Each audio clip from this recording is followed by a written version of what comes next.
Hello बच्चों, कैसे हो? इलेक्ट्रोस्टैटिक्स देख रहे होंगे या नहीं? कूलम्ब लॉ के क्वेश्चन देख लेना भाई। ठीक है, नीट के बहुत अच्छे क्वालिटी के क्वेश्चंस हैं वो। राइट, ज़रूरी है। मैं ऐसे नहीं बोल रहा हूँ कि हाँ भाई तुम्हें मुझे व्यूज़ बढ़ाने हैं ऑल। तुम्हारे लिए काफ़ी काम की चीज़ें हैं और बहुत ईजी वे से मैंने वो करके दिखाया है, ताकि उसमें तुम्हें ऑर्डर ऑफ द रिएक्शन भी सीखने को मिले। ठीक है, राइट। इवन जेई के कैंडिडेट, ये मत सोचना कि नीट के लिए ये जस्ट हो या फिर सीईटी के लिए नहीं है। इवन कोई सा भी एग्जाम हो, वो सारे अच्छे क्वेश्चंस हैं। तो मेरे ख्याल से क्वेश्चन अच्छे हैं तो वी शुड सॉल्व, राइट, अगर कॉन्सेप्ट बेस्ड हैं तो। लेकिन आज वैसे मुझे आ रहा हूँ वापस, थोड़ी कुछ कुछ चीज़ें बहुत पार्ट्स मेरे बची हुई हैं, जैसे कि आयनिक इक्विलिब्रियम का एक पार्ट था, याद है? आयनिक इक्विलिब्रियम पे हमने ऑस्वाल्ड डाइल्यूशन लॉ पे छोड़ा हुआ था, ऑस्वाल्ड डाइल्यूशन लॉ हमने कर लिया था। उसके बाद अब हमें पीएच के जो क्वेश्चन थे वो देखने थे अलग अलग, है ना। उनमें से एक पीएच का क्वेश्चन तो मैं अभी आपके सामने सॉल्व करवाता हूँ। बड़ा ही ब्यूटीफुल क्वेश्चन है। हो सकता है वो 2-2 मिनट में भी, लेकिन मैं आपको प्रोसेस के थ्रू सिखाऊंगा, कारण है उसका भी। ठीक है, उसका भी रीज़न है, बताता हूँ अभी। तो पहले उसी पे, उसके बाद तुरंत हम सॉल्ट हाइड्रोलिसिस पे भी देखेंगे। क्लियर है? आइए, क्वेश्चन क्या था आओ मैं बताता हूँ। क्वेश्चन ये था कि आपका CH3COONA, मुझे एक सॉल्ट दे रखा है ये। इसका नाम सबको पता होगा, सोडियम एसीटेट। क्या नाम है इसका? Sodium acetate. ठीक है, ये अच्छा क्वेश्चन है क्लास। सोडियम एसीटेट होना चाहेगा, ये 2 सेकंड में आपका फॉर्मूले से भी होगा, लेकिन मुझे आपको इसमें प्रोसेस सिखाना है, क्योंकि आपका जो आयनिक इक्विलिब्रियम के अंदर ना जो बच्चे फेस करते हैं, जो इश्यूज आते हैं अच्छे क्वेश्चनों में, वो इसलिए आता है क्योंकि हम प्रोसेस नहीं सोचते। हर एक ने दिमाग में भी इसका बेटा ये फॉर्मूला है, लगा दो, हो गया काम। फॉर्मूला याद रखो, नॉट एन इशू, कोई दिक्कत नहीं है। लेकिन उससे भी ज़्यादा हमेशा मैं एक ही चीज़ पे बार बार फोकस करता हूँ, प्रोसेस। राइट, प्रोसेस ओरिएंटेड बनो। उससे आपका एडवांस हो या कुछ हो, आपका दिमाग एक सिस्टमेटिकली वे में चलेगा। चाहे बन गई है वो नहीं देखना है, चाहे बनी कैसे है वो देखना। ठीक है, चलो। तो ये सोडियम एसीटेट है और आपके सामने है सर कि ये सोडियम एसीटेट जो है CH3COONA, राइट, किससे बना हुआ है सर? स्ट्रॉन्ग बेस से बना हुआ है, वीक एसिड से बना हुआ है। इसकी कॉन्सेंट्रेशन उन्होंने हमें दे रखी है 0.2 मोलर। ठीक है, राइट, 0.2 मोलर, ये हमें इसकी कॉन्सेंट्रेशन दे रखी है। एक हमें वीक एसिड की दे रखी है CH3COH, और CH3COH की जो कॉन्सेंट्रेशन है 0.02 मोलर। 0.02 मोलर ये हमें दे रखा है। इवन उन्होंने हमें, बच्चे कितने अच्छे लोग हैं, कि एक ही वैल्यू भी दे रखी है सर, 1.8 इंटू 10⁻⁵ के, याद होगा, dissociation constant of N acid, याद है? Dissociation constant of N acid. तो 1.8 इंटू 10⁻⁵ हमें इसका के की वैल्यू भी दे रखी है, और हमसे वो मांग रहे हैं पीएच। पीएच की फुल फॉर्म होती थी, याद होगा, पीएच क्या होता था फॉर्मूला? -log H + आयन, और पीएच की फुल फॉर्म होती थी पोटेंस ऑफ हाइड्रोजन। क्या होती थी? Potence of hydrogen. पोटेंस यानी कि पोटेंशियल ऑफ हाइड्रोजन, वो हम निकालते थे। तो आपको पता ही है, बचपन से आप देखते आ रहे हो, जो पीएच का जो स्केल होता है जनरली आपका 1 से लेकर 14 होता है। होता नहीं होता भाई? 1 से लेकर 14 होता है, और जो मिडिल वाली जो वैल्यू होती थी वो क्या होती थी? 7 होती थी, याद है?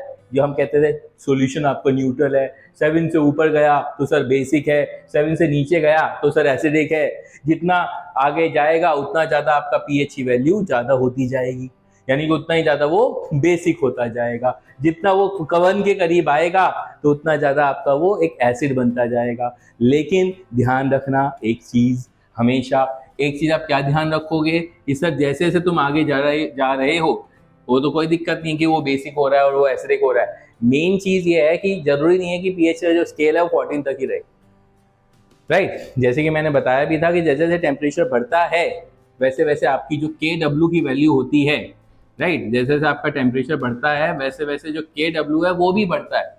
जैसे एट 63 डिग्री सेल्सियस पे आपकी जो KW की वैल्यू है वो 10⁻⁻13 हो जाती है। तो ऑब्वियसली सर आप जो स्केल आएगा आपका 1 से लेकर 13 तक आएगा, और जो मिडिल वैल्यू आएगी वो 6.5 आएगी। ठीक है काम का कॉन्सेप्ट है, ऐसी नहीं है, फर्जी नहीं है। ठीक है चलो, तो अब हमें क्वेश्चन को सॉल्व करना है।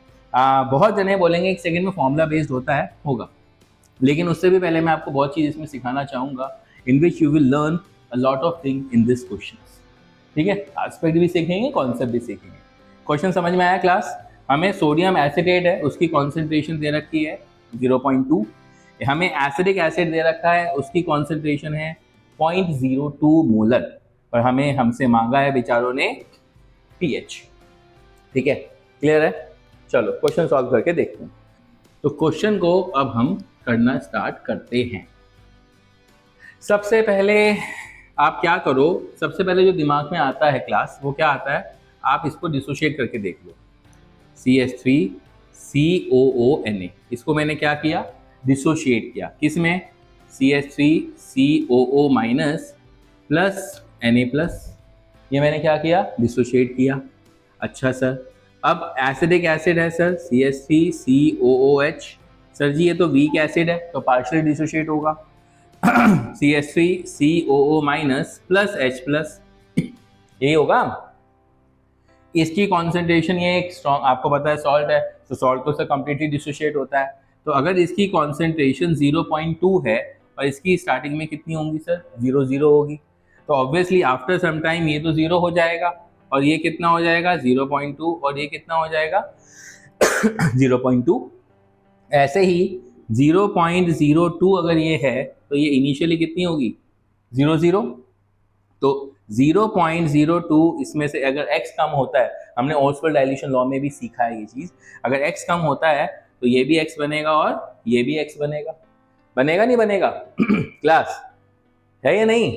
इसकी कॉन्सेंट्रेशन अगर C है तो इसका अगर x कम होता है आपका कॉन्सेंट्रेशन, तो भाई साहब इसका भी x बनेगा और इसका भी x बनेगा। अच्छा जी, अब हमें K दे रखा है, किसका? इसका दे रखा है ना। अब सुनो, यहां पर हमारा लगेगा कॉमन आयन इफेक्ट। क्या लगेगा? Common ion effect. क्या है?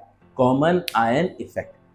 एक्चुअली में क्लास ये एक बफर है, ये एक बफर है। बफर क्या है सर? वो बफरिंग है क्या कि जो सर हम देखते हैं ना बफरिंग, जैसे गाने सुनते हैं बफर हो रहा है, तो वो बफरिंग नहीं है, वो बफरिंग अलग है, वो इलेक्ट्रॉनिक्स के अंदर होता है। उसका सिंपल भी बता देता हूँ, इंटरव्यू में पूछा जाता है इंजीनियरिंग के अंदर। ठीक है, चलो खैर, तो बफर यहाँ पे क्या होते हैं? बफर एक ऐसे सॉल्यूशंस होते हैं which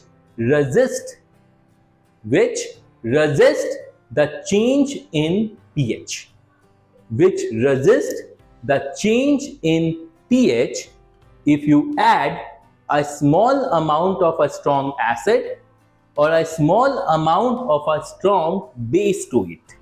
वो एक ऐसा सॉल्यूशन है, बफर एक ऐसा सॉल्यूशन है, ध्यान से सुनना क्लास, बफर एक ऐसा सॉल्यूशन है, कैसा? which resist the change in the pH। अगर आप मानो, अगर कोई स्ट्रॉन्ग एसिड डालते हो, मान लो HCl डाला, HCl डिसोशिएट हो जाएगा, कंप्लीटली सॉल्यूशन में जाके H प्लस और Cl माइनस में, और जैसे ही H प्लस आप उसमें ऐड ऑन होगा तो pH चेंज हो जाएगा, क्योंकि pH तो सर डिपेंड करता है। Minus log H plus ion की कॉन्सेंट्रेशन, H प्लस के आयन की कॉन्सेंट्रेशन बढ़ेगी, pH में बदलाव आएगा। लेकिन बफर एक ऐसे सॉल्यूशंस होते हैं, अगर आपको अपने लैबोरेटरीज में हमें चाहिए कि भाई मुझे pH चेंज नहीं चाहिए, तो definitely I will use a buffer solutions. और बफर सॉल्यूशन जो बनते हैं वो बनते हैं किससे? वीक एसिड से। अगर एसिडिक बफर की हम बात करें तो एक वीक एसिड से plus salt of weak acid and a strong base. जैसे कि ये एग्जांपल है आपका, ये आपका वीक एसिड कौन सा है इसमें? आपका क्लास वीक एसिड कौन सा है इसमें? CH3COH।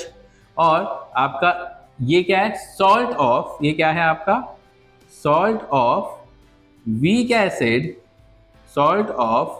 Acid and strong base, यही है ना। देखो ना, CH3COONA, it is made up of CH3COOH acidic acid plus NaOH, ये इन दोनों से बनके ये बना है आपका, ताकि वाटर मॉलिक्यूल निकल जाएगा क्लास। और एक मेरा वीक एसिड है, तो इन दोनों से मिलके आपका ये एक बफर बनता है, राइट, ये एक बफर सॉल्यूशन है। तो अब होता क्या है पहले वो देखो। Due to this common ion effect my reaction start moving in a backward direction. क्योंकि सर इसकी कॉन्सेंट्रेशन हाई हो जाएगी, एसिडेट आएंगी, जब एसिडेट आएंगी कॉन्सेंट्रेशन सॉल्यूशन में हाई हो जाएगी तो definitely sir reaction will start moving in a backward direction, जिसकी वजह से बेचारा वीक एसिड तो ऑलरेडी वीक है, वीक एसिड तो सर ऑलरेडी मरा हुआ है, ऑलरेडी बेचारा टूट नहीं रहा है, आपने बैकवर्ड डायरेक्शन में मूव करके इसका ऑलरेडी सप्रेस कर दिया, आपने इसको क्या कर दिया, ऑलरेडी सप्रेस कर दिया, इसका जो फर्दर डिसोसिएशन है। बात समझ में आ रही है? तो due to this common ion effect the dissociation of CH3COH is further suppressed, मतलब वो फर्दर नहीं टूटेगा, वो नहीं टूटेगा भाई अब, क्योंकि आपकी एसिडेट आयन की कॉन्सेंट्रेशन बढ़ गई है। ये कॉमन आयन इफेक्ट है, इसी का इफेक्ट कॉमन आयन बोलते हैं, कॉमन आयन इफेक्ट। क्योंकि due to this common ion effect reaction will start moving in a backward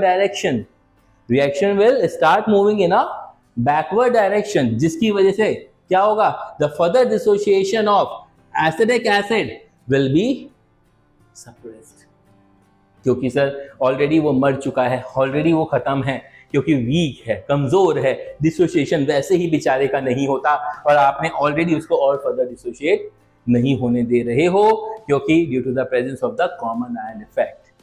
ठीक है, तो अभी मैं यहीं की यहीं आपको एक्शन ऑफ बफर भी दिखा दूंगा कि कैसे इसमें एक्शन ऑफ बफर हम समझ सकते हैं जो अभी अब आपको मैं बता भी रहा था कि how it is resisting the change in the pH, कैसे वो पीएच में कहते हैं ना, it doesn't allow to change in the pH, कैसे वो चेंज होने नहीं दे रहा है वो हम देखेंगे। तो पहले लेकिन हम क्वेश्चन सॉल्व कर लेते हैं। तो K इज इक्वल टू क्या होगा, K इज इक्वल टू तो कॉन्सेंट्रेशन ऑफ द प्रोडक्ट्स यानी कि CH3COO minus into H plus upon CH3COOH। Okay boss, CH3CO minus की क्या लूंगा सर, मैं दोनों की लूंगा, X plus 0.2 into X upon कितना आएगा 0.02 माइनस X, है ना सर। और सर X ऑलरेडी आपको भी पता है ऑलरेडी बहुत थोड़ा है, बहुत कम है, तो एज कम्पेयर टू द 0.02 उसका डिसोसिएशन ऑलरेडी बहुत कम है, तो we can neglect X as compare to 0.02, और 0.02 से अगर X बहुत कम है तो सर 0.2 के मुकाबले में तो नेग्लिजिबल है। तो क्या करोगे भाई, लो कुछ नहीं करूँगा सर। तो K की वैल्यू ऑलरेडी आपको पता है 1.8 इंटू 10⁻⁻5 0.2 इंटू X अपॉन 0.02, तो पॉइंट हटाया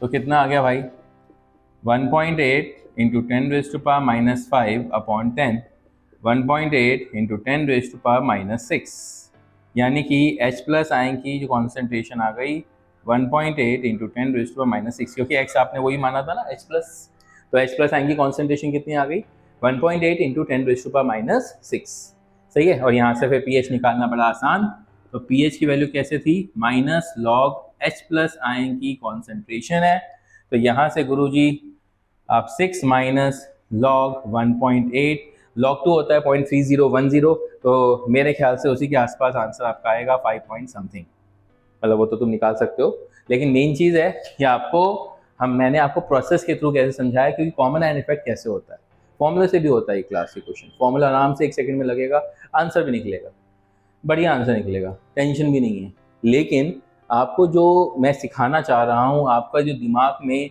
ये जो फॉर्मूले जो सेटअप हो गए हैं, उसके अलावा आपको प्रोसेस समझ में नहीं आता ये कैसे हो रहा है, तो ये प्रोसेस ओरिएंटेड क्वेश्चन था। ठीक है, अब मैं यहीं तुम्हें ये भी बता देता हूँ कि सर ये बफर की तरह एक्ट कैसे कर रहा है। ठीक है, क्वेश्चन समझ में आ गया कैसे किया हमने, K की वैल्यू निकाली, concentration of the product upon concentration of the reactant, CH3CO minus का कॉमन आयन इफेक्ट था, तो definitely I need to use both the concentrations, right. तो 0.02 माइनस X है X बहुत छोटा है सर जी, तो we can neglect it, sorry है ना, नेग्लेक्ट कर दिया हमने, तो 0.2 है ऊपर 0.2 X, और ये तो इसको डिवाइड किया नीचे लेके गए तो हो गया। क्या एक चीज़ और बता दूं, कभी कभी आपको जैसे ये माइनस में आता है ना, तो तुरंत H प्लस आयन की कॉन्सेंट्रेशन, तो क्या करा करो तुरंत, आपको पूरा लंबा सॉल्व करने की जरूरत नहीं है, वैसे तो काफ़ी बच्चों को पता होगा। तो जो 10 की पावर में सब कुछ है, कोई भी वैल्यू है, -6 हो, -5 हो, -4 हो, एनीथिंग, तो माइनस में अगर है तो डायरेक्टली आप ऐसे लिख सकते हो 6 minus log 1.8। It will be easy for you for the competition examination, क्योंकि आप क्विकली अप्रॉक्सीमेशन करके आंसर निकाल सकते हो। ठीक है बच्चों, चलो अब मैं इसको एसिडिक तुम्हें ये भी बता देता हूँ कि how it will act as a acidic buffer. ठीक है, वैसे मैं बफर का टॉपिक तुम्हें अलग से लेके चलूंगा, एक फॉर्मूला भी निकाल के दिखाऊंगा कि फॉर्मूला कैसे निकालते हैं उसका, राइट। बहुत इजी है, कोई टफ नहीं होगी। अब देखो, मान लो आपने इसमें स्ट्रॉन्ग एसिड डाला सर, HCl डाला, मैंने अभी डेफिनेशन में ही बोला ना तुम्हें, H प्लस और Cl माइनस में जाती है, सॉल्यूशन में डिसोशिएट हो जाएगा। अब H प्लस को सबसे ज्यादा क्या दिखेगा, CH3CO माइनस, तो कूद कूद के भागेगा उसके पास कि CH3CO माइनस मिल गया भाई मुझे तुरंत, क्योंकि उसकी कॉन्सेंट्रेशन क्या है, सबसे ज्यादा है, और तुरंत उसके साथ वो जाके चिपक जाएगा। तो जब वो चिपक जाएगा तो क्या बनाएगा, CH3COOH सर, जो कि ऑलरेडी सप्रेस्ड है, जो कि फर्दर डिसोशिएट नहीं हो रहा है, जो कि दुखी आत्मा है, जो कि टूट चुका है, बिखर, बिल्कुल कहते हैं ना सर नहीं हो रहा हूँ मैं डिसोशिएट, मैं दब के बैठ गया हूँ, तो CH3COH में कन्वर्ट हो गया। तो यानी कि जो H प्लस आपने डाला था वो कंज्यूम हो गया और फर्दर डिसोसिएशन हो नहीं रहा, तो pH में चेंज होगा नहीं, एज सिंपल एज दैट। या फिर आप NaOH डाल लो कि सर मैं तो NaOH डाल के देखूंगा, तो कोई प्रॉब्लम नहीं सर, Na प्लस और OH माइनस है OH माइनस किससे आ जाएगा, H प्लस के साथ पानी बना देगा, पानी ऑलरेडी वीक है, अगेन वो भी नहीं टूटेगा, पानी ही पानी, अगेन pH में कुछ भी चेंज, कोई मतलब मेजरेबल चेंज नहीं आने वाला। Got it. तो मतलब आपने बेस भी डाला थोड़ा अमाउंट का, ध्यान रखना अगर बहुत ज्यादा डाल दोगे तो ऑब्वियसली pH में चेंज आना लाजमी है, लेकिन if you add a small drop of it और small amount of it the pH won't change. ठीक है, मेरे ख्याल से क्वेश्चन का कॉन्सेप्ट समझ में आया। That is the main aspect for me for this question to discuss with you. ठीक है, नाउ इसके बाद मैं तुरंत आपको लेके जा रहा हूँ, वैसे pH के बहुत सारे क्वेश्चंस हैं, I will make a separate videos for the different type of questions. ठीक है, टाइप 1, टाइप 2, टाइप 3 pH की जो अलग अलग मेरे पास क्वेश्चंस हैं, we will discuss every type of question, जितने सारे मेरे से हो सकते हैं। I will try my level best to explain each and every type of question regarding to the pH calculation. लेकिन उससे भी पहले हमें एक चीज़ समझनी होगी, सॉल्ट हाइड्रोलिसिस, क्योंकि उसके ऊपर बेस भी क्वेश्चंस आते हैं। तो नेक्स्ट टॉपिक जो मैं लूँगा अभी, वो क्या लूँगा, सॉल्ट हाइड्रोलिसिस। ठीक है, टिल देन बाय बाय।